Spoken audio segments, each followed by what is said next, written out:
I think we're live streaming. Hello, everybody. Welcome to this week's Outreach Noah class. Did we do last week? We didn't do last week, did we?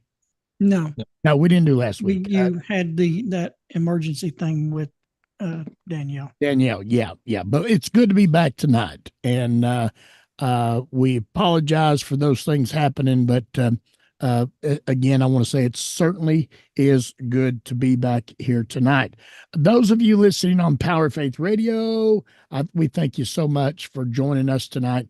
We want you to send us some of those messages, those texts and questions. We appreciate it so much. And if you want to join in, you can go over to a Simple Walk Facebook page, and there we post all the links to the class, including the Zoom link. And you can find the Zoom link and come on over. Or you can watch us live on YouTube. We're streaming live on YouTube. And while you're there, go ahead and share that video with all your social media platforms. Subscribe to that channel. We greatly appreciate it. And Terry, how you doing? Doing good. Okay. Work has got me a little bit crazy right now, but it's work. Yeah. I know now we know how that is. Yeah, I know how, especially on your end. I retired so I could slow down. I'm working more now than I'm gonna have to go back to work so I can get some rest. Right. Yeah. So but anyway, Terry, how about greeting everybody in the Zoom room tonight? All right, greetings everyone. And see here tonight we got Ronald, and we've got Mr. and Mrs. Wells. Yeah. Miss Sabra and Bob, who just newlywed. We want to say congratulations to y'all. And we've got Veronica. Of course, Scotty's down in the engine room trying to keep everything running. And don't hit the wrong buttons. Yeah. The warp core, make us, stop all of a sudden. I've been known to do that. Let me tell you a bad thing I've been doing lately. And I've tried to in my car, the the button to start, it's a push button. You don't put a key in nothing. You just keys in your pocket. Your foot has to be on the brake, and you push a button. And right next to it is the answer button or the hang up button for the phone. And so I'll be thinking I'm going to hang somebody up, and I'll turn the car off. Or I'll be thinking I'm going to turn the car off and I'm still talking to this person, and I hang them up. And so I'm going around in circles on those buttons. There you go. Of course, we also have Thomas, and looks like Will's joined us tonight. Yeah, glad to see you back, Will, and everyone. Again, like Scotty said, thank you everyone on Power Faith Radio as well, who has been listening to us for quite a while, putting up with us. I do also want to say thank you to everyone in Zoom room, YouTube, and Power Faith Radio. Thank you for understanding some of the things that we've been having to do here lately and canceling class for the sake of letting Scotty be free to help Miss Danielle. Those of you on the radio, if you haven't been able to, if you want to go over to a Simple Walk sometime, I posted an update from Scotty last week when Danielle got to go home from the hospital. So if you want to see who you've been praying for and put a face to the name, she's there. And looks like, Scotty shared a little bit video the other day in a prayer group. Scotty looks like she's, considering all things, she's seeming to be chipper just a little bit in herself. Is she doing okay? She's doing great. Thomas can probably vouch for this better than I can. I mean, we see her every day. Thomas helped her out for a couple of days, and she's done real good, didn't she, Thomas? You can go ahead and unmute. Okay, Thomas, double thumbs up. And she has her bouts of crying, but one of the things that I've talked to her about is telling and sharing her story. And so she has started some videos on her phone, telling her story. Good. And so that's really helped her. That's really helped her to see the path to here, and it doesn't stop here. That the Creator's brought her to here, and now there's a reason. There's a reason for her life. So she's working that out. So right, that's good. But yes, thank y'all for Yeah. hanging in there with us, and especially continue keeping her in prayer and lifting her up. She's got a long road to recovery, physically and emotionally, with everything that she's gone through over the last month or so. And also anybody that that y'all have, feel free to send those into Scotty that needs prayer as well, Yes. because we have a prayer group, or whatever you want to call it, that we shoot names to, that's multi-country, so that somewhat kind of the sun doesn't go down on the prayers, kind of like the old saying of the British Empire, sun never went down on. Well, we're doing one better than them, where the sun doesn't go down on prayer. We try to do that. So got any prayer requests like that, get that to Scotty. It's very important. We're going to see a little bit tonight in class tonight how important really that is as we get into our discussion. We're going to be doing some Q&A. Scotty's took some questions, and he formulated 3 questions out of the questions that he's gotten. And the basic, I consider it the kind of the head question is, does man's actions affect the world around him? And we're going to be looking into that a little bit tonight. We're going to be seeing some stuff through Noah's eyes, through Abraham's eyes, and looking at a few things like that. And kind of be touching base a little bit too on the subject of praying for your fellow person. We're going to see how important that is. And I think I'm looking forward to it. I get into these passages that I'll get into reading some of this stuff before I go to work, and I don't want to go to work. I just want to stay here and stay involved. And doing it before work is always better for me, because that's when I'm better awake. When I get home, I'm brain fried from doing parts on a computer all day with service techs and in a 15-20 bay Toyota dealership. And by the time I get home, I'm like, oh. So yeah, but I did. It's like this morning, I was in here going through the stuff, and I was like, like little kids, I had to go to school, Mama. So yeah, Scotty, how's it going? It's going good. I'm ready to do our Sadaka time, and we'll get right into our Q&A time, because I think we're going to need plenty of time to do that, but yet we need time to do this as well. Hold on. I've got an answer a question right here. Send somebody a link. Hold on just a second. Sorry, No guys. problem. That's nothing to be sorry about. I forgot to send somebody a link, and there they are. Okay. So we appreciate everybody that has participated, in our Sadaka time, and we're going to get right into it tonight. As always, Terry and I love to give Sadaka for our main teacher, Pesach and Shira Sherbo. They live in Sfat, Israel. Also, Jeremy Kibbe is on our Sadaka list tonight, as well as Jeremy's grandmother, Donna, for recovery. She is on our Sadaka list tonight, Jeremy's grandmother. And then Kara Helton is on our Sadaka list tonight. She is having to do home chemo. So let's keep her in our prayers. And Chrissy Seaton, how's Chrissy doing, Ronald? I haven't heard for a week or so, but she hasn't been at the last couple of meetings last weekend because it's been extremely hot in her area and it's taken a lot out of her. Yeah. That's right. Y'all going into summer now. We're going into winter. Yep. We're going in winter and they're going in summer. Yeah, and where she's positioned, it's in a warmer climate anyway. It's nowhere near the coast, so it gets pretty hot out there. Yeah. Yeah. Okay. We're going to keep her on our Sadaka list. Also, Michael Garland is on our Sadaka list tonight. And Daniel Lopez is on our Sadaka list tonight. Also, William and Tina Lyons on our Sadaka list. Katie Rivers is on our Sadaka list tonight. Harlene Hool is on our Sadaka list tonight. And of course, we was already talking about Nadine Danielle Akins is on our Sadaka list tonight. And Ronald Digman, we love having you're on our Sadaka list tonight. I know you're looking better, but how you doing, Ronald? Yeah, at the moment, it's not been too bad. Thank goodness. I don't know if it's there's a problem still, but I've been pretty pain-free from what I was like earlier in the year. So maybe things are healing up. We're still waiting for the appointment to find out, but yeah. Great.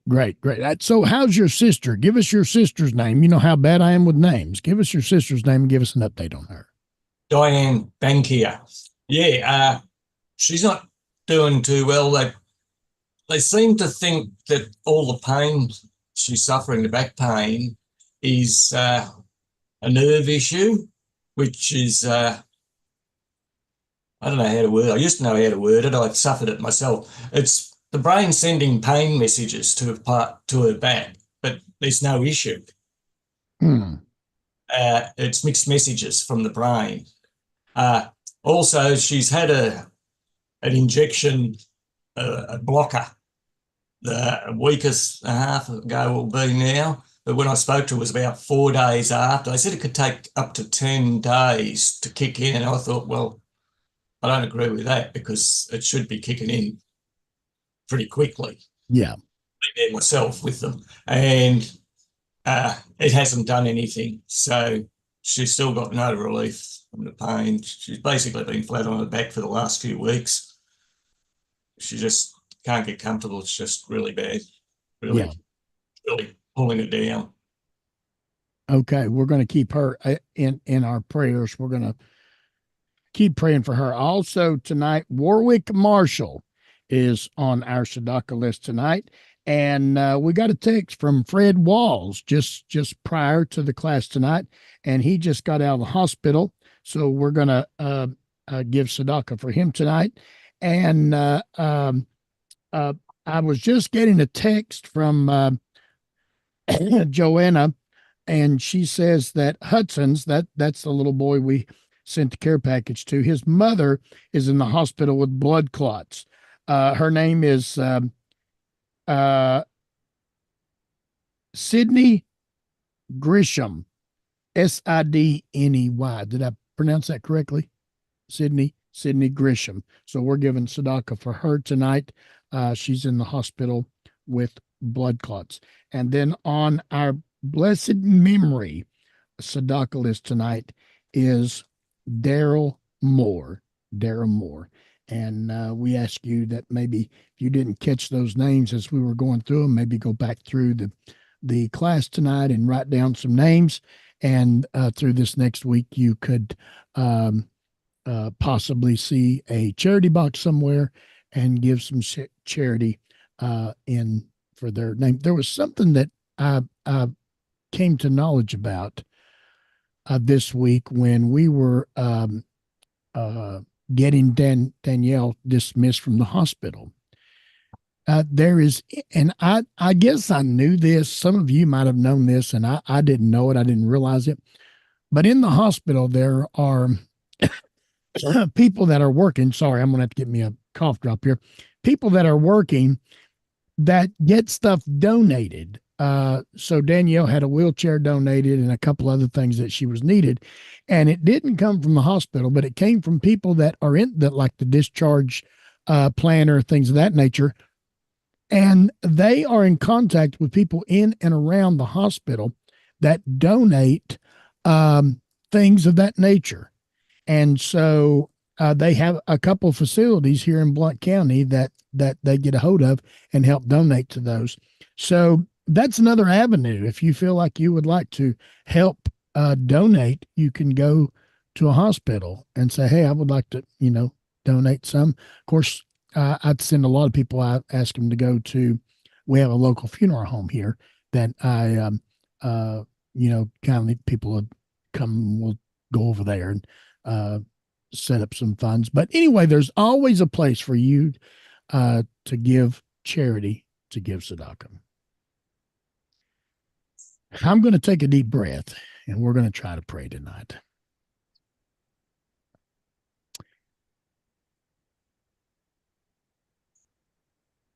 Hear our voice, Adonai, our God, Father of mercy. We ask that you have compassion on us and accept our prayers with compassion and favor. For we know that you are a God who hears prayers and supplications. We accept you as our King. Do not send us away empty-handed. Favor us and answer us and listen to our prayers. Amen. All right, Terry. All right. Like I said earlier, for those who may just be joining us, we're going to be doing I guess what we call a Q&A. People sent Scotty questions, and he's kind of taken them and broke them down into like a category. And tonight we're going to be looking at, does man's actions affect the world around him? That's the first one. It's interesting, when Scotty had sent me these last week, and you know, God has his ways, and it was good last week that we had to postpone. Things need to be taken care of. You know, Danielle had another thing that she had to have done surgically. Scotty needed to be there because it gave me that extra week. And it was interesting, after he had messaged me and told me he had to be back in the hospital with her, and I made the announcement. And so I'd sat down, I was going through things, and it was interesting because right after he sent me these, and then that happened, there was like this little story that popped up in my Facebook from one of the sites that I follow. And I'm going, you know, don't believe in coincidences. Sometimes things they seem like a coincidence. But as you grow and begin to understand the emunah, the true emunah, it's translated as faith, but emunah is a lot stronger word in the Hebrew. When you begin to understand that, you'll understand that there is no such thing as coincidence. It's, you know, it's the Creator in His majesty, you know, working, you know, doing things. And so does man's action, I read that question, does man's actions affect the world around him? And it's like immediately I read this little story about these people, and it's one of these stories. It's more of a moral. It's not like it really happened, but it was a more, it was telling a moral, a point. These people were like on a cruise on these like schooner boats or sailboats, where there's like 4 or 5 couples that can go on these sailboats. And one person went into their cabin and shut the door and decided to dig a hole in the boat. And somebody asked, well, he shouldn't be doing that. And they're like, well, what's it matter? He's in his own room. Does the man's actions affect the world around him? Well, yeah, he's in his own room. He's by himself, but he's digging a hole in the boat, and that's going to affect everybody around him. Wow, Terry. That's an overwhelming story when you think about it. I mean, it happened at the same time I got this question from you. Wow. And I'm like, I'm going to lead off with that. You know, a person can go shut themselves in, like in this situation on the boat, which at the time that was the world, and everybody in the world that was in that world was on that boat. And he closes his door, but he's in his room by himself doing his thing. But what he does is going to affect everybody around him outside that door. I thought, what a perfect example to the basic answer to that question: does a man's actions affect the world around him? And so the word is yes. The word is yes. But we're not going to stop. We're not going to stop there, because that does answer the question. The second question is, if the answer is yes, how does the man's action affect the world around him? So that story somewhat answers both of those. But we're going to look at a very, very, very early time in the Torah, during the creation, to learn the biblical principle to man's actions affecting the world around him. We're going to go over to Genesis chapter 2. In Genesis chapter 2 and verse 5, and we're going to look at a few things here, ties into questions number 1 and 2. And you're going to find this, interesting at first for those who haven't learned the Torah in a way like Scotty and I and Bob and some of us here have studied with Torah teachers, because God gave Israel the Torah, gave them all the stories of man and of sin and punishment and redemption and everything and all the understanding so that they can teach us. But this is very interesting. In this question, does man's actions affect the world around him? Genesis chapter 2, verse 5. And I'm reading from the Samson Raphael Hirsch Humish here on Genesis.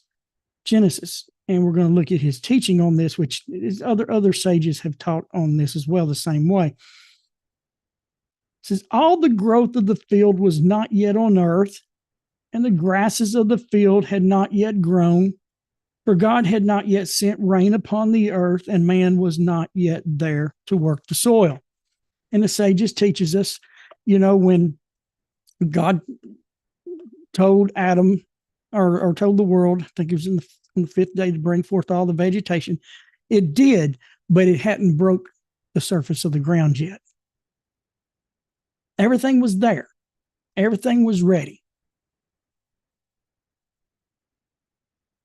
But yet on the earth, the grasses of the field was not yet grown, for God had not yet sent rain upon the earth, for man was not yet there to work the soil. Of course, Rabbi Hirsch, in his beauty of teaching, he gets into the different words of earth, the word for soil, and what all of that, what that really means as far as, man was given a duty to live. And he talks about how the preceding, we'll drop back to the preceding verse. The preceding verse 4 says, these are the products of heaven and earth, which had already been given in their creation on the day when God made earth and heaven. Rabbi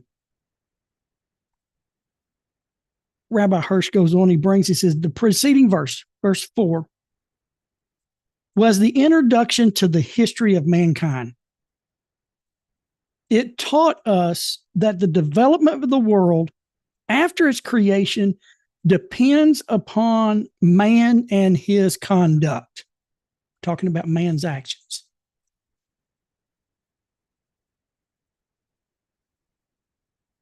It teaches us that the development of the world after its creation depends upon man and his conduct.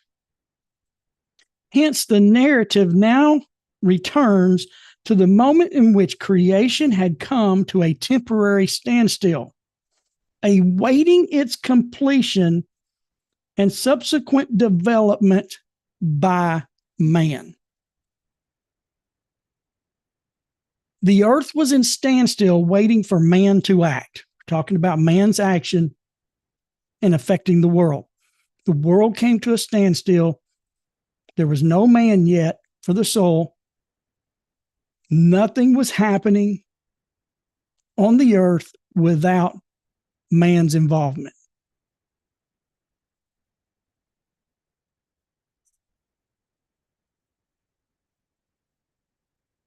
He goes on and says, the earth developed only for man's sake, for the sake of his moral work on earth. Man, who is master of the earth, which he was given the earth, is directly in the service of God. Indirectly, he is in the service of the earth, for God put him to work for its purpose.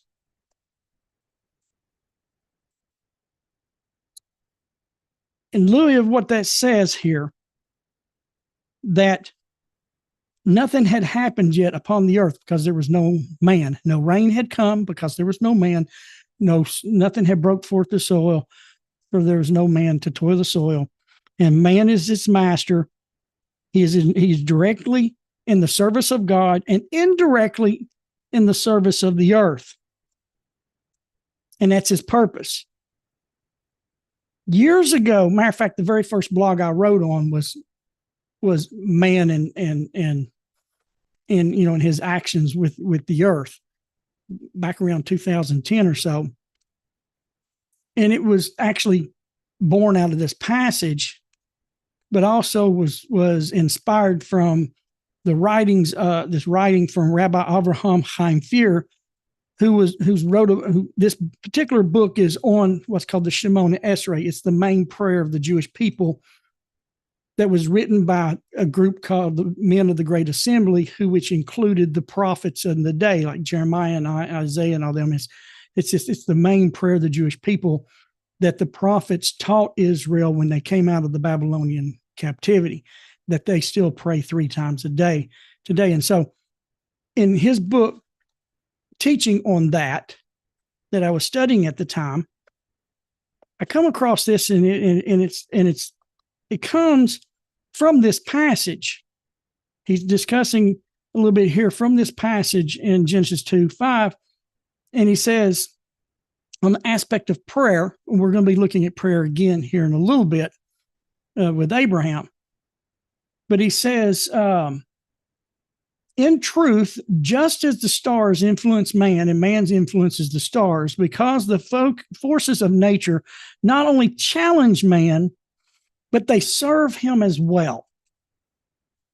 However, they serve man only to the extent that he serves his true master. Understand, nature serves man when man serves his true master, creator. Should man's service of God slacken, nature will turn against him. When man tarries in his service of the creator, nature tarries in the service of man. Through Genesis chapter 2:5, and what we are learning here, because Rabbi, Hirsch, he goes on, and he talks about that God grants the rain for the sake of man's work on earth. True, for the formation of rain depends on the law of nature, whose source is, in his name, Elohim. But when and where and how the rain should fall is decided by God's moral rule. And he tells Israel, if you hearken unto my commandments, then I will give you rain. But if you turn aside from God, then God will close up the heavens and there will be no rain. The relationship between rain and morality was assigned to Israel. This is where we learn the lesson. You want to know what true climate change is? As man tarries away from God, the earth tarries away from man. That is your true climate change. You want to change the world, change the climate, you draw close back to God. That's the only way. And the example was given before us with the Jewish nation, the Israeli nation, here in Deuteronomy. It says the divine law, but it is neither an exceptional nor unnatural relationship. Rather, this is an original relationship that is intended for man and his earth. Man and his earth. This is our earth. They are destined to resume this relationship when mankind will submit to the divine law of morality. Look at how much climate change we've had as we've drifted into immorality. Look at how this all works and plays together. So does man's action affect the world around him? Yes. The sages teaches us there was no man on the earth to pray for rain. There was no man on the earth to till the soil. And we're given right here in the book of Genesis this very first principle that if the earth is going to go according to the way God created it, it was up to man, not God.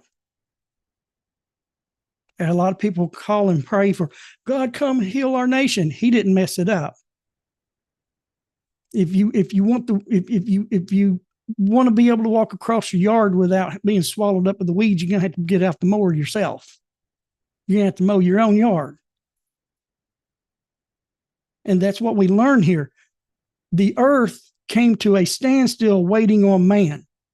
Now that man is here, if man is operating correctly, then nature works with him. But when man is not operating correctly nor following the Creator, then the earth backs off away from him. And that's why we see certain things that goes on around the world. When we look at things, you look at certain national disasters. I'll be honest with you, just look at what's going on in the nations and look what's going on in their weather, their crops, their rain, all equals what they're doing morally and walking with God and with man. And we learn that first principle right here in Genesis chapter 2:5. It answers the first two questions. Does man's actions affect the world around him? If the answer is yes, how does man's actions affect the world? We've just found out. Scotty, anything on that before I go to the third? Because we're going to be in it a little bit. So if we need to do any discussion here. Yes. Oh, yes. I know I've opened up quite a bit. So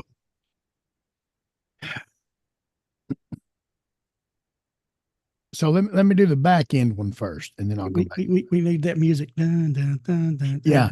I've got some here on my little board. I can hit it, but I don't know which button it is. So, okay, so I want to look at this from my evangelistical upbringing position here. Is it possible, Bob, you might want to jump in on this one right here, but is it possible that one person can be following to the best of his abilities the path that the Creator has placed before him, and someone right beside him is not, rather going, now you're getting into question 3. Go ahead. No, go ahead. Okay. And is it possible for it to be raining on somebody good things and desert on somebody right next door to you? Did I say that correctly? I mean, at the same time, is it possible for somebody to be, and I try to be happy all the time. I try to be happy. And I'll meet people who I've really tried to affect them with happiness. And sometimes it doesn't work. Sometimes they just like to be sad. And now crying that's not what I'm talking about. I mean, I know I've always got known people and discussion and all that stuff going on. Go ahead, Terry. Go ahead. No, I've met, those people that seems to have, I'll be honest with you, a whole lifestyle of something going wrong all the time. Down in the dumps. Are they evil? Are they wicked? We can't make that judgment. That's between them and God. Yeah. And just because something like that's going on with someone doesn't mean they're wicked. Right. Some of the most righteous people live some very, very, very, very, very hard, yes. Destitute lives. So, if you've got an answer to that, we'll let everybody know. But yeah, I mean, and what we're looking at is in general here when it's saying that, man was created to work the earth. Yes. To be a moral creature, but God gave us the decision to be moral or immoral. Yeah. To choose life or choose death. He's given that decision to us. So is that where it's burrowing down to, so to speak? Right. I mean, our actions do, our actions good, is, good does affect. I mean, I've got a book over here by Rabbi Twersky, who was a pulpit rabbi for years, but he actually became a doctor. He started Gateway Rehabilitation Center. And this rabbi had people employed and worked with him who were bishops, in the Catholic Church, and ministers, doctors, people from all over the world that works with Gateway. You can look them up there. I mean, he's passed away now, but you can look up Gateway rehabilitation centers that he helped set up. That's helped millions upon millions of lives. He wrote a book called I really recommend this. It's just a little bitty book. It's Do Unto Others. You get a chance. It's by Rabbi Avraham J. Twersky, MD. He was a doctor, and he developed centers of rehabilitation for people who were, in addictions.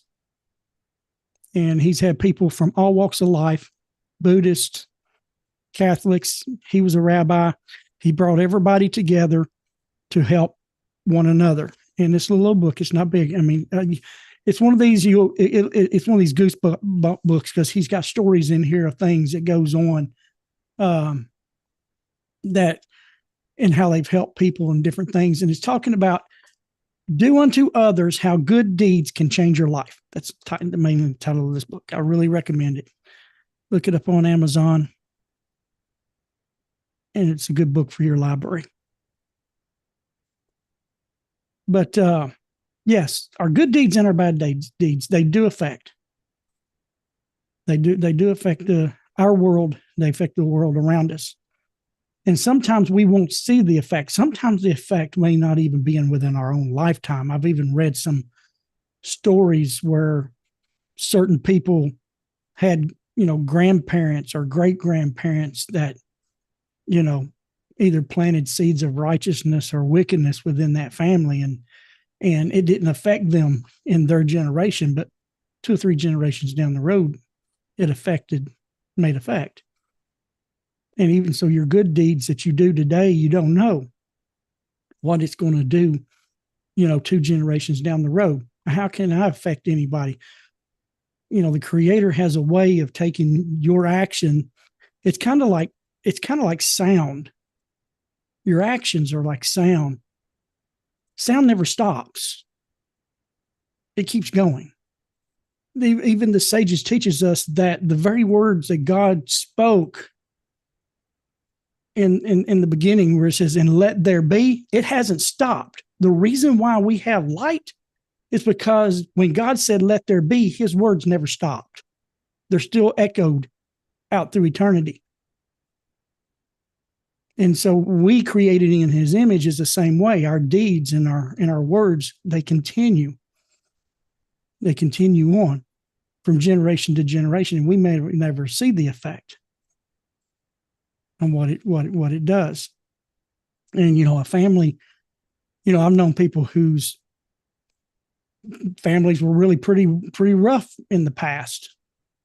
Heard people tell about their history of family members being, bank robbers and, horse thieves and stuff like that, to turn around that somewhere, somehow, somebody in that family stopped and turned around.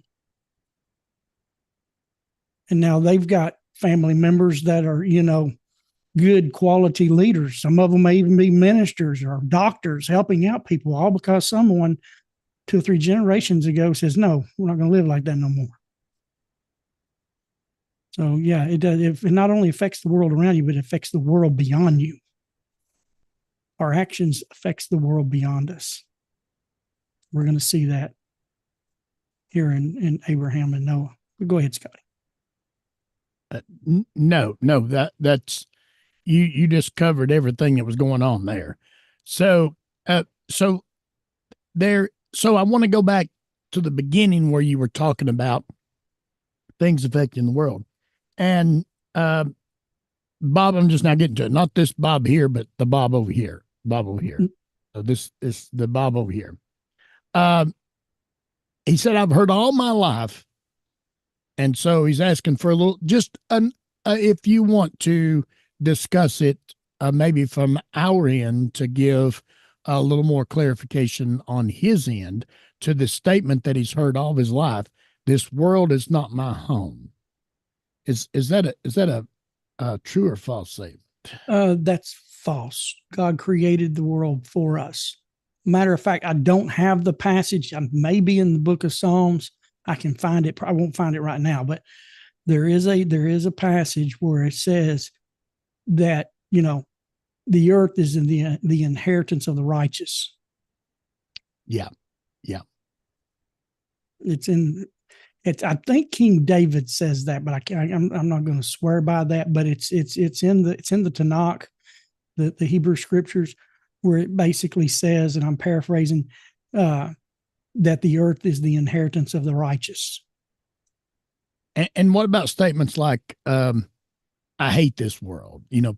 Religions do that. They're waiting to leave this world. You know what? I'm just going to I'm just going to say this. When God finished making this, he said, everything that I have done is good. Mm. So do we hate that which God calls good?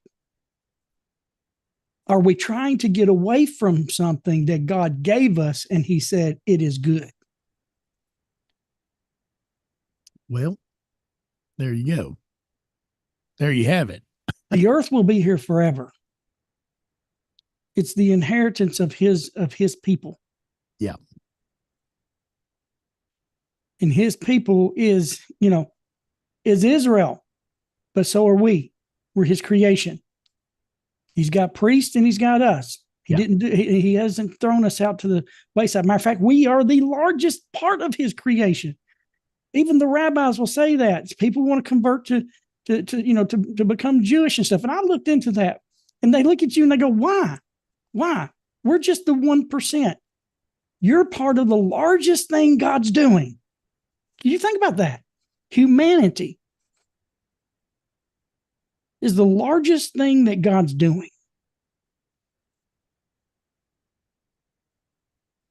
Pretty amazing, ain't it? Yes. And he's given us this earth to be a place to do it. He's doing it here. I mean, I've never got to go to Montana, out on those beautiful trout streams coming out of the Rockies or the Canadian Rockies. I mean, have y'all looked at the earth? The earth is beautiful. I mean, what we're wanting to get away from is the evil that's here. But the way we get away from the evil is to do what it says in Ezekiel 18. Turn away from your wickedness and observe righteousness and charity. You do that, he says he won't remember your sins. It's in Ezekiel 18. Read it. There's a lot there in that chapter. He created this place for us. See, wanting to get away from this world comes from ancient pagan religion, because it was the ancient pagans, and I may have even been the Greeks. I don't know the extent of the Romans. Bob would know this, that they considered the earth wicked. That's one of the reasons why that's one of the reasons why the Romans made the crosses, so people would die off the ground. Read the history. It's there. There's a tie between all of that in Roman and Greek and other mythologies about the earth and man, being, wicked and evil. A lot of those ideas come from those ancient mentalities that the Torah does not speak of. The Torah is a book of this earth. The Torah is not about a book of heaven. God doesn't speak about the heaven in there. He speaks about man and his actions on the earth. There's not one mention in there about heaven. It's about what we're doing here on earth and how it's affecting, here on earth. Again, it's been a good question. We could probably go a couple of weeks just talking about, about this. Yes. Bob, did I help you out any, or did I make it muddier? I got a big thumbs up from Bob. Not Bob here, but Bob over here. Hey, I think I'll take me a shot of root beer. It's actually helped clear my throat. There's some bugs going around down. I think Scotty's got that wants to grab your throat. We're in this middle of the changing. We're getting rain and weather that's bringing in our winter. I mean, this week we've dropped. Within the week, we've quit having 80 degree weather. Now we're having 60 degree weather. By the end of the week, we're going to be having 40s and 50s down here. And I know Scotty knows it's going to be colder up there where he's at. So we're in that major shift. And when it does that, it plays funny things with your nose and your throat. All righty. Scotty, are we ready? We're ready. Okie doke. We might go a tad over. Is that okay? That's okay. But this is some good stuff. Okay, number 3 is it the duty of man to affect the world around him in a positive way to heal the land and repair the world? Very, very, very good question. Actually, all of this is very, very good. Very important questions, especially as we look at the state of our world as today. These are very important, timely questions. So what we're going to, and for this number 3, is we're going to look at God approached Noah and he approached Abraham. And I love how some of the sages talk about this, is letting them know the actions he was about to perform. Before God did something major, he let these 2 men know what he was going to do. And what we're going to do is we're going to look at what he said to them and how they responded. I think you'll find this interesting. So we're going to go over here to Genesis chapter 6, verse 13. We're going to look at Genesis chapter 6, verse 13.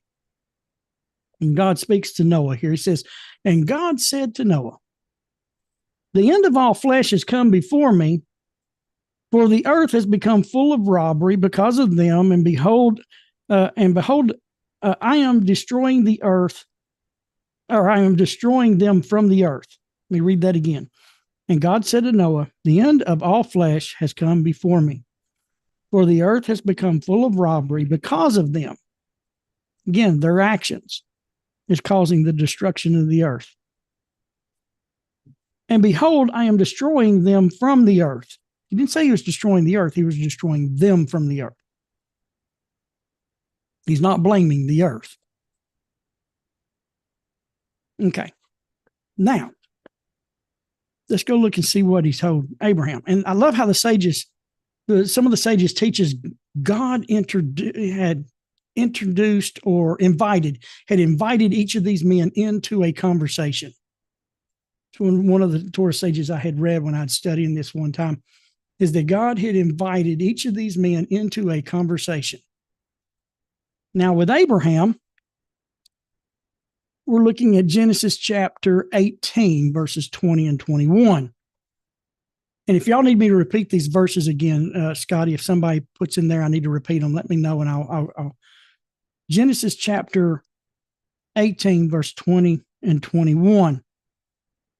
And it says, and God said, since the cry of Sodom and Gomorrah has become great, and since the sin has become very grave, I will descend now and see whether according to her cry, which has come to me, they have done, and I will wreak destruction upon them. And if not, I will know. Okay. He talked to Abraham. He came and talked to Noah. Now, we're going to go back to Noah. Now, Noah's response.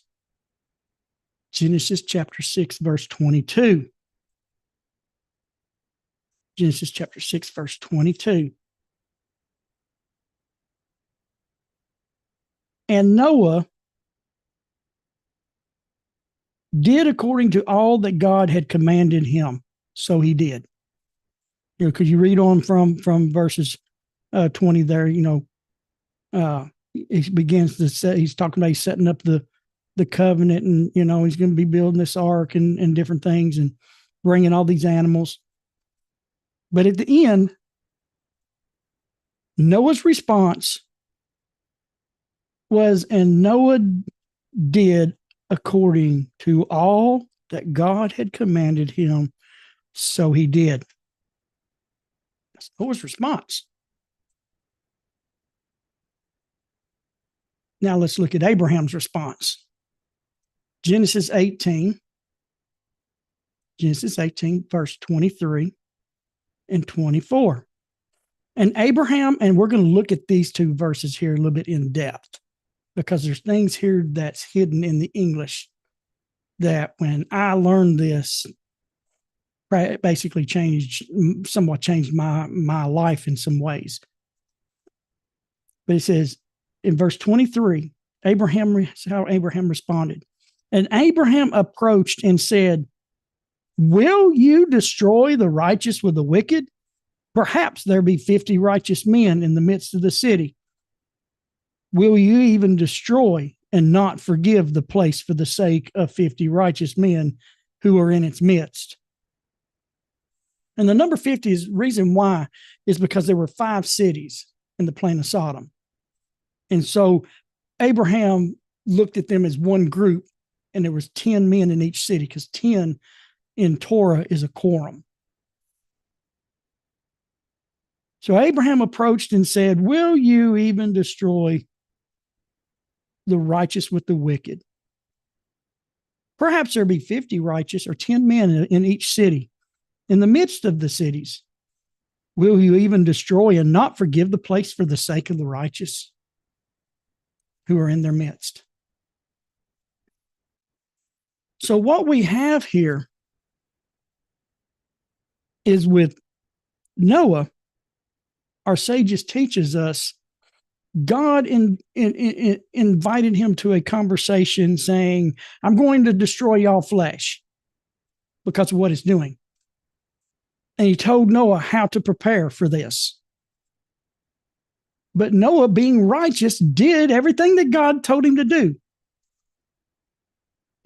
which is not wrong in itself. Anytime you do what God tells you to do is really a good thing.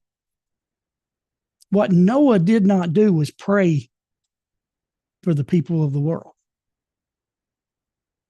God told him how to build a boat and save his family, and he did it. And so him and his family got on the boat, and the rest of the world went down. He didn't pray. Abraham prayed for a wicked city. Noah didn't pray for a wicked world. Now, that does not make a black mark necessarily on Noah, because his generation was different from, we're looking at 5 cities versus the entire, human race at the time.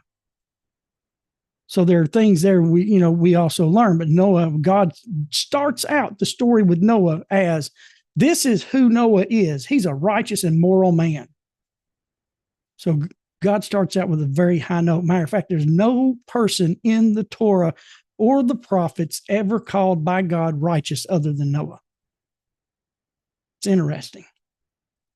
But we are looking at the 2 conversations. God went to these men and said, I'm going to do this. This is what Noah did. He did everything God said. Abraham said, oh, wait a minute here, buddy. Wait a minute. Nope. And we're going to learn. We're going to learn from the Hebrew the impact of Abraham's prayer, what he did. Scotty, before I get over and discuss Abraham here a little bit, anything right there?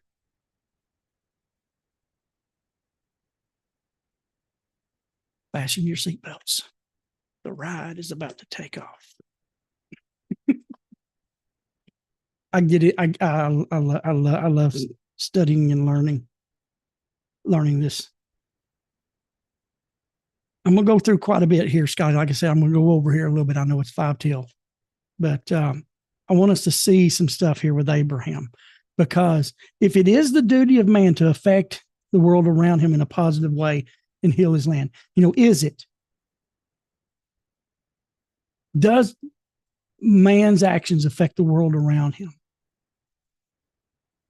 We're going to be looking, all of this really wraps up really good with Abraham here. In verse 23, it says, and Abraham came forward and said, will you stamp out the righteous among the wicked? And I'm reading from my ArchScroll Tanakh series, Voracious. It's a 2-volume book. I got two volume books. Hold on. Just on the book of Genesis. These are really good. Got thousands of years of gathered teachings from the Torah sages. In verse 23, it says, Abraham intercedes on behalf of Sodom. In the following verse, Abraham exemplifies his new role as the father of the multitude of nations. See, the Jewish nation was only one nation. The nation through his son Isaac would become the priestly nation. Abraham had many sons and daughters who would impact the rest of the world. In its most sublime, noble role, even the wicked inhabitants of Sodom will embrace his sympathy, and he overflows with sorrow over their intending doom. His intercession on their behalf demonstrates his cognizance of the need for both justice and mercy. And as I go through what I'm going to be sharing here about Abraham, think about the world we live in today. The city you live in, the block you live in, the nation you live in, those who are listening to us outside of the United States. Think of where you live. If Abraham was standing outside, if you were, and we're going to branch off of this and we're going to go through what's called the righteous man of Abraham, what that person would have looked like if he had existed, as an example for something for us to work toward. Not tonight, in future nights. Scotty will hang me if I go through. All righty. It says, his intercession on their behalf demonstrated his cognizance of the need for both justice and mercy. He recognized that only through merit, could the wicked be saved. Now, when the Torah talks about salvation, it's talking about earthly salvation from danger, disaster, threat, harm. The Torah does not deal with a spiritual salvation. That comes from other places. The Torah does not deal with that. It deals with our salvation of God saving us. He saved Israel from Egypt. Abraham's talking about saving a city from destruction. You look at, again, Ezekiel 18, go check that out and read it, and you'll see what I'm talking about. Because even Ezekiel 18 deals with this. Nevertheless, he felt an anguish at the thought that human beings were about to perish. Again, when you read the Torah about people, being saved or perishing is physical. Perishing from the earth, being saved from disaster, saving from harm. Matter of fact, we use that word a lot, in the circles that Scotty and I are talking about when there's something that happens. Or let's just say, you're traveling on the highway and something happens and there's a wreck and there's something that seems awful funny, but, maybe, you felt something nudge your vehicle or something and kept you out of the way of something. We call that a salvation.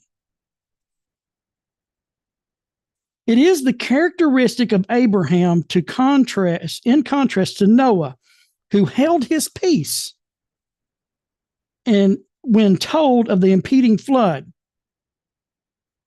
That has ennobled him as the compassionate patriarch. Talking about Abraham as the compassionate patriarch because he didn't hold his peace.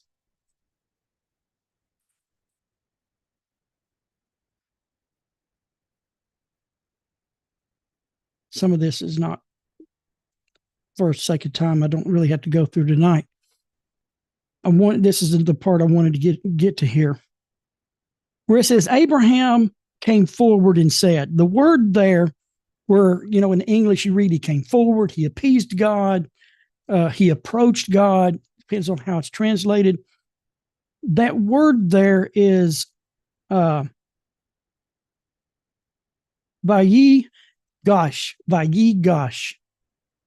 It's a military word.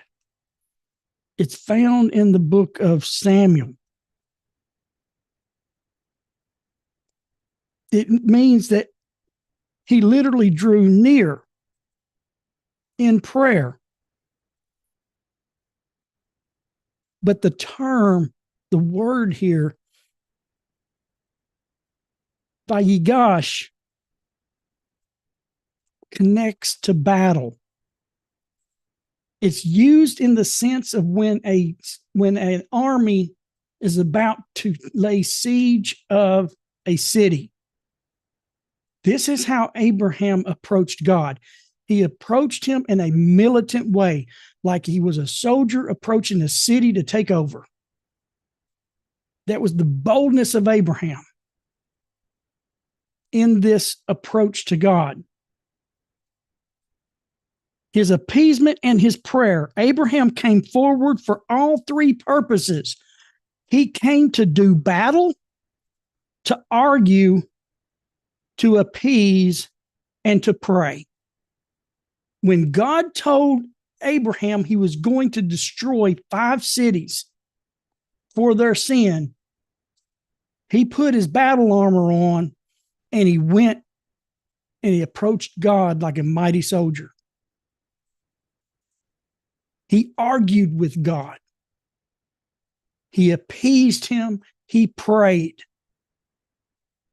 on the behalf of Sodom. Of all the wicked did not even know that this was going on. I think sometimes when I get upset with what's going on in our country, our government, our this, and I just, you just want to set things right. You want to go in with the ruler and just start smacking hands and heads. When Abraham's approach for these cities, who wasn't his cities, he didn't live there. And he approached God in such a way on their behalf. Have we approached God? And I'm not talking about going to him, and being obstinate and brazen. Abraham and God had a relationship. But when God said, I'm going to do it, he did. He basically, in modern day language, he goes, oh boy, wait a minute. We're going to talk about this. I was Abraham. Have we approached God to talk about our country, our nation, our families, or other countries, praying for we know what's going on there on behalf of the people? I mean, one of the things that, and I didn't get to hear this, but there's several people I work with that one of the things they've talked a lot about this week was something that Donald Trump said. Whether you're a fan of Donald Trump or not, it doesn't matter. But his thing about the war going on with Russia and with the Ukraine is Donald said, no more people's going to die. He doesn't want people to die. He's tired of people. I mean, I've got people at work that are talking about that. I can't believe his thing was, we're just not going to end the war. He says, no, we're going to end people dying. We don't want people dying. And I don't know if I've ever heard of a leader say that about a war going on with 2 other countries. No, we're tired of seeing people die. It doesn't matter what side. They're humans. We have to come like that. We have to be like Abraham. Noah is our patriarch for the nations, but Abraham is a very good, strong patriarch for us in how we can walk with God in prayer.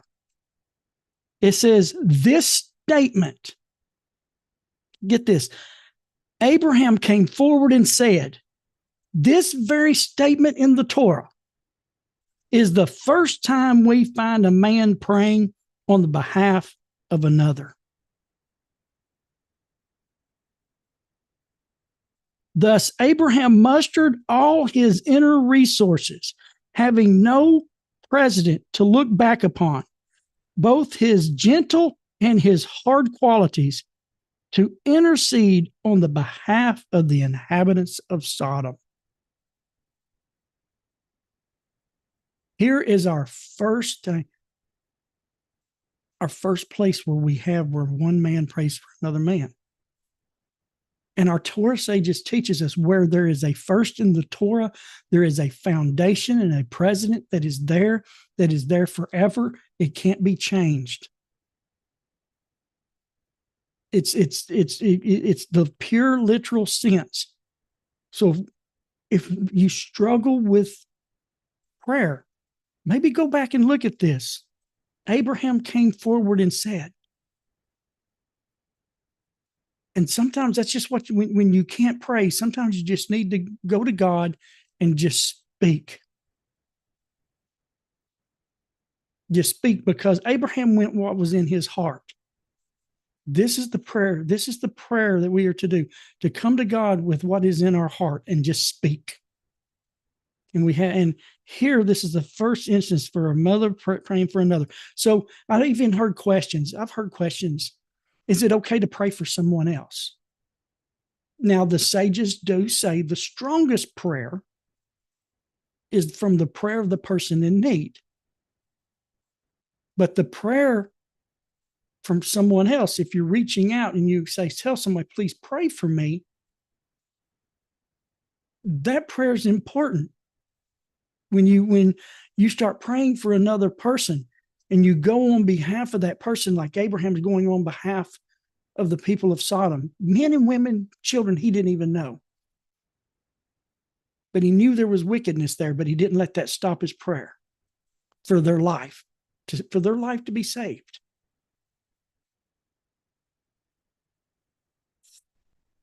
Verse 24. What if there should be 50 righteous people in the city? This is important. In the words of the righteous, it says right here, in other words, the righteous must be one who fears God, not only in the safety or the privacy of their home, but in the midst of the city, playing a prominent part in public life and exerting their influence in its many fields of activity. Here we go. Here's the answer. Is the duty of man to affect the world around him in a positive way, to heal the land and repair? It is the responsibility of the righteous to exert their influence in the many of the fields and activity only in such a manner, and not be remaining anonymous. Could these righteous hope to possess the spiritual merit of saving the city? If the moral climate of the city is in such that it's forced its righteous into the seclusion, then the city is not worthy of being saved by virtue of a handful of men who leads a secluded life of righteousness. If the city becomes so wicked that it pushes its righteous ones into a closet where it can't be seen, then it's not worthy to be saved. But if that's not going on, then we need to be influencing our influence on the people around us at work, living right, not going and preaching, not being a street preacher, but by doing what's right in front of others. And when you see something that's not being done not right, and if you have the opportunity to set the right example, then set the right example. It's influence. It's not controlling. It's not telling someone you need to believe the way you believe. It's setting an influencing right example. And until they push us in a closet, we, the Gentiles of our respective city, if you want to live a righteous life, we need to live it in front of the world. We need to influence it. We need to set it straight when we can. And we're going to be getting into that, in the future here in the next few weeks. Rabbi Hirsch even stresses the parallel between the deficiencies of Sodom and in Jerusalem prior to the destruction of the Second Temple. Here we're about to see an example. There too, righteous people were in the midst of the city. They failed to fulfill their responsibilities to influence their brethren. Thus, In Sodom as well, a person more righteous than his fellow could not earn salvation by withdrawing into his own private existence. See, we can't run and hide. We got a lot of people right now that cause people ugly names when they stand up for morality. They call it hate. They call our righteousness hate speech. In other words that I'm not going to mention, we all have heard them on the press. And so we can't let them push us back. When they push us back into our closets, then the place is not worth of saving. But as long as we can push back and stay out of the closet and have a secret righteousness, we can't have a secret righteousness. In Jeremiah 5:1, who comments that no one could be found who acted justly and seeks the truth in the streets of Jerusalem, for the righteous were forced to remain inside by the animosity of the wicked. Therefore, there was no hope for the holy city. Listen, folks, if there's no hope for the holy city of God when the righteous hide, who's to say about our nation, your neighborhood, your city? If Jerusalem can lose because its righteousness is pushed inside, so can Chattanooga, Tennessee, Kansas City, Missouri, Los Angeles, California, and all the cities of Mexico and Russia, wherever you're at, the Philippines, wherever you're at. If this happens in Jerusalem and Jerusalem can fall because of that, so can we. Gives us something to pray about. Now, here's something that I want you to think about here. It says the following Mabon, the question was, if there are 50 righteous whose righteousness is only relative. See, this is what the Hebrew brings out. We're fixing to learn something that's here in the Hebrew that's not in the English that you don't see.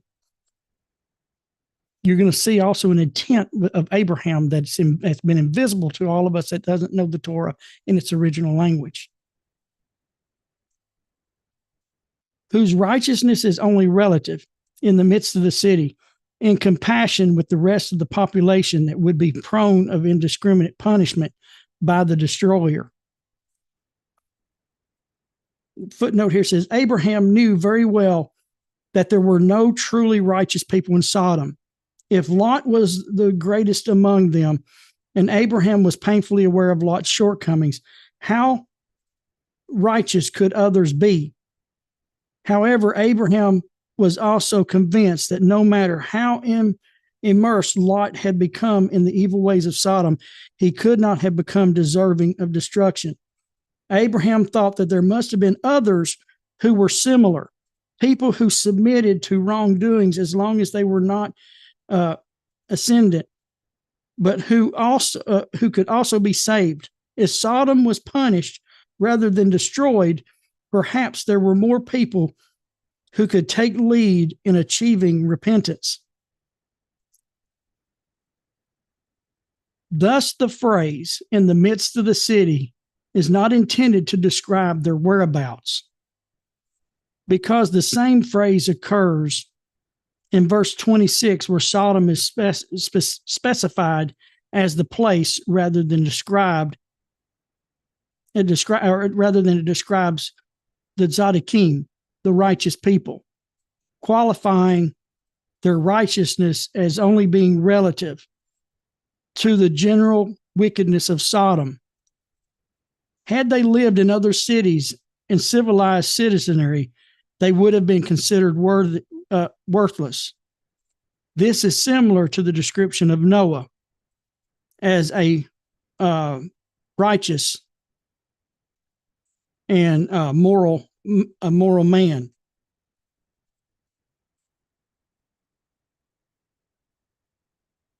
The Midrash explains to us and notes here the word Tzaddikim. Tzaddikim is righteousness. It's righteous plural. Okay. It is spelled Zadi Resh Yud Kaf Resh Mem.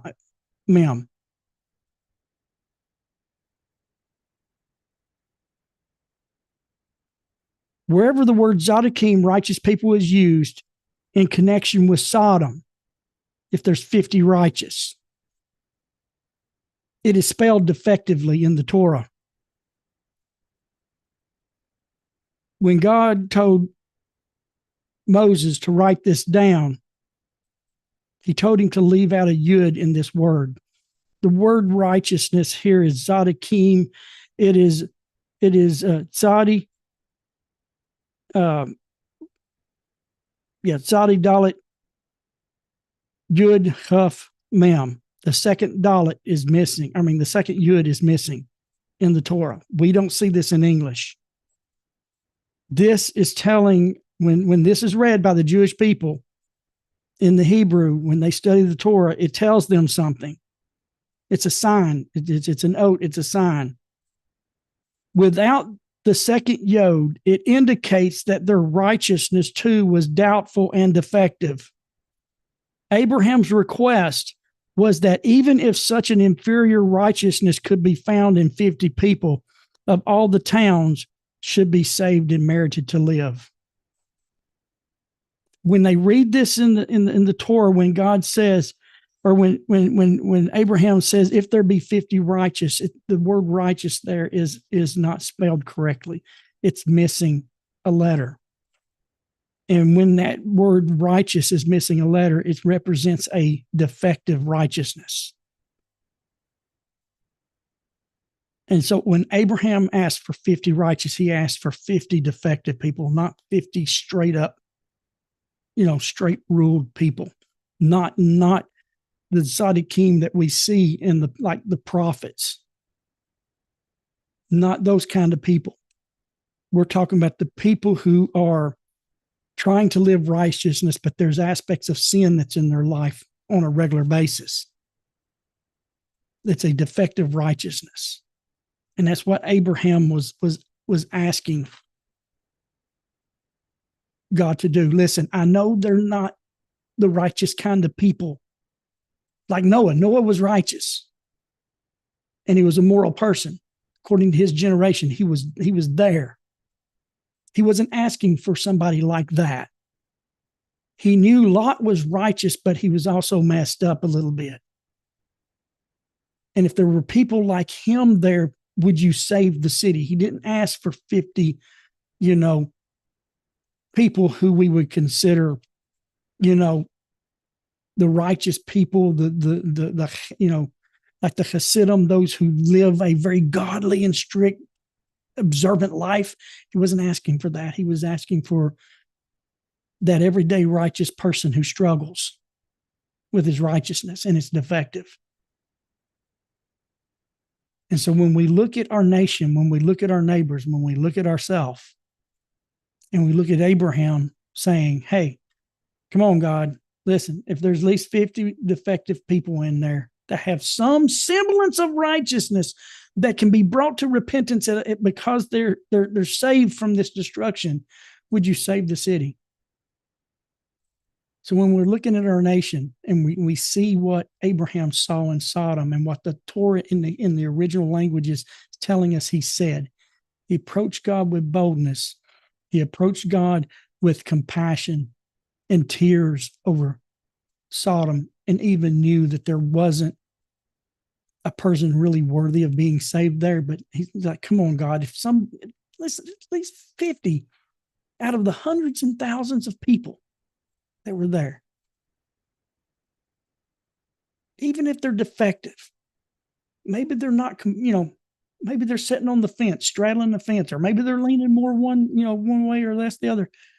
Would you save them? And God said, yes. Problem is there wasn't any, and we're going to look at that later. But in answering these questions, is it the duty of man to affect the world around him in a positive way to heal his land? Abraham is the example. No matter how the wickedness is going on or how the harshness is going on in our life, we have a duty to influence the world toward good. We have that duty. And at the time, if they push us into a closet where we no longer can do good and stand for the good, strong biblical. That's what our 7 laws. If you look, and also in junction with these questions, when we look at, of course, we have idolatry and blasphemy as toward God, but if we look at prohibition of murder, the prohibition of theft, the prohibition of forbidden sexual relations, and the setting up of courts, we're looking at those areas. All of those are commandments that God gave us and how we are to work with another human being in justice and righteousness. Even our laws affects the world around us. They're negative commandments to tell us don't to do these things because they bring out a negative effect if we do. So even our commandments shows us that, yes, what we do affects the world around us. Go ahead, Scotty.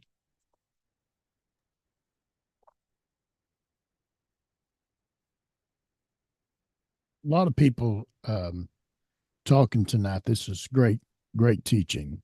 This is rubber meets the road teaching. So that great teaching. Great topic. Great. Well, it comes from that y'all guys sent us questions that you're interested in, and keep doing it. Keep sending Scotty, these kind of things. It may not seem like it much to you. Does a man's actions affect the world around him? When in all actuality, that is the topic of our world right now. So yes, and one of the subjects that was going on here on Power Faith Radio was that many people, for one reason or another, I'm trying to read this through this text here, for one reason or another, feel that they are alone and they are shut off, and that their actions don't affect nobody because nobody's actions affects them. But they do affect them. They just may not be right in tune with it. So that book you showed a second ago, Terry, by Rabbi Tversky. Yes. So I went over and looked and found that on Amazon, and he's written quite a few books on addictions and things. And so that's a great. And what does that book cover right there, Terry? Let me put you back on speaker view. It's basically it's do unto others how good deeds can change your life. Let me see here.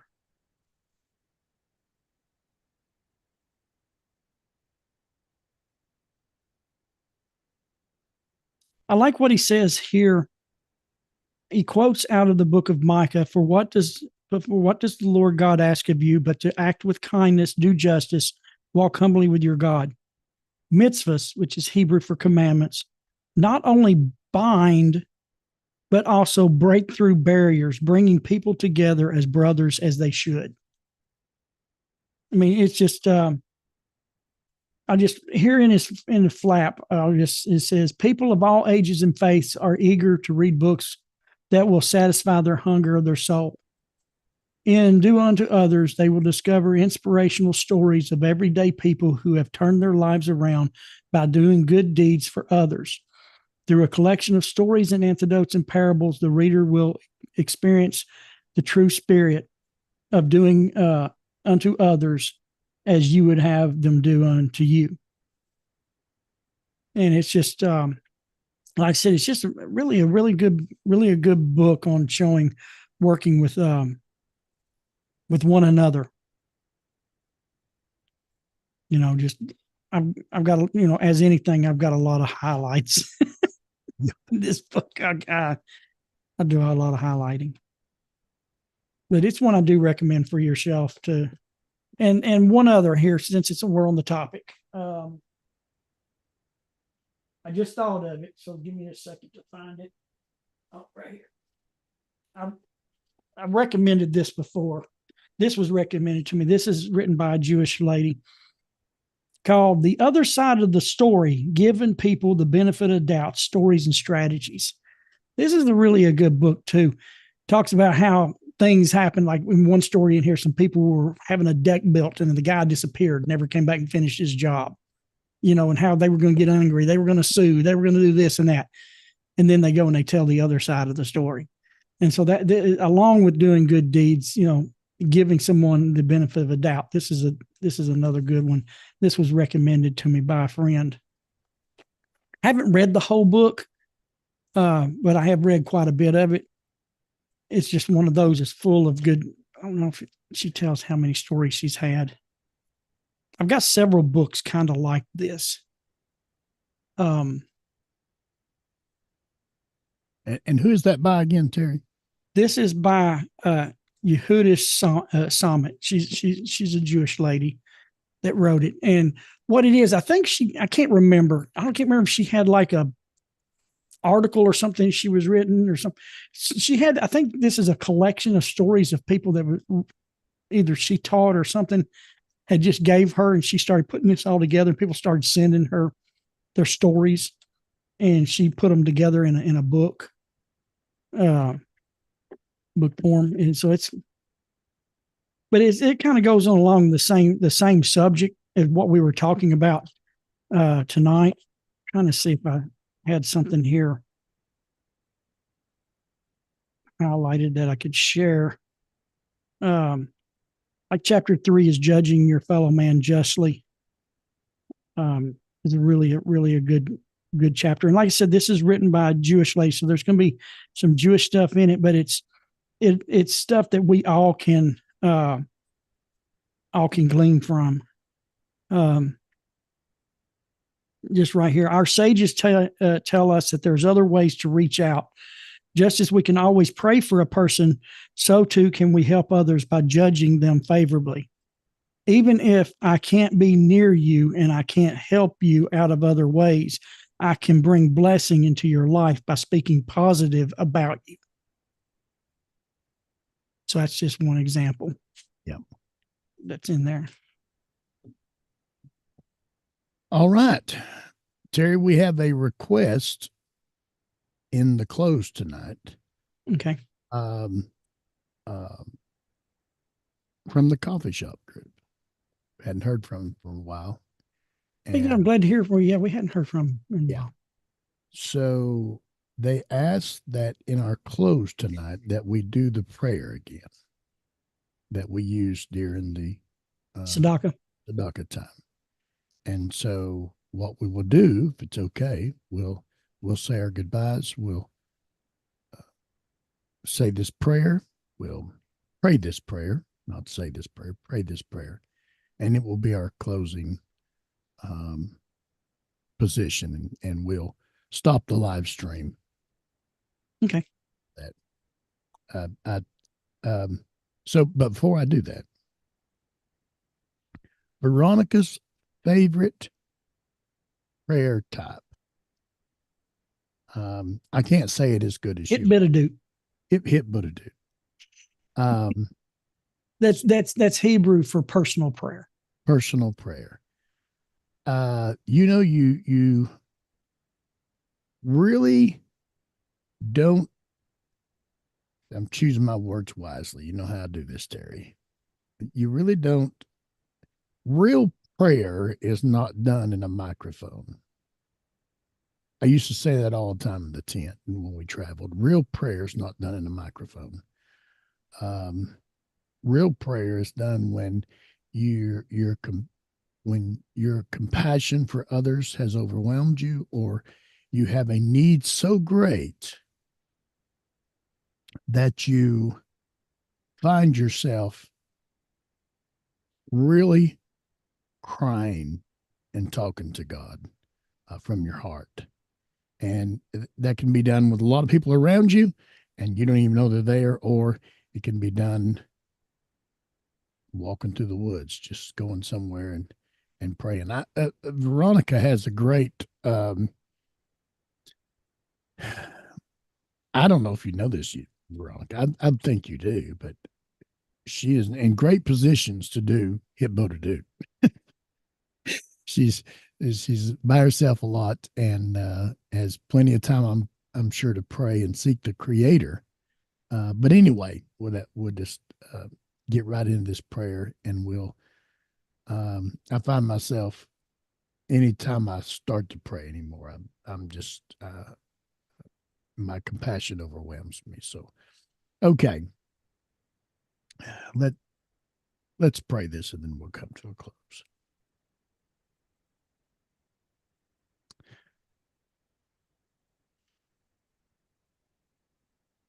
Hear our voice, Adonai, our God, Father of mercy. We ask that you have compassion on us and that you accept our prayers with compassion and favor. For we know that you are a God who hears prayers and supplications. You are our King. Do not send us away empty-handed. Favor us, and answer us, and listen to our prayers. Amen.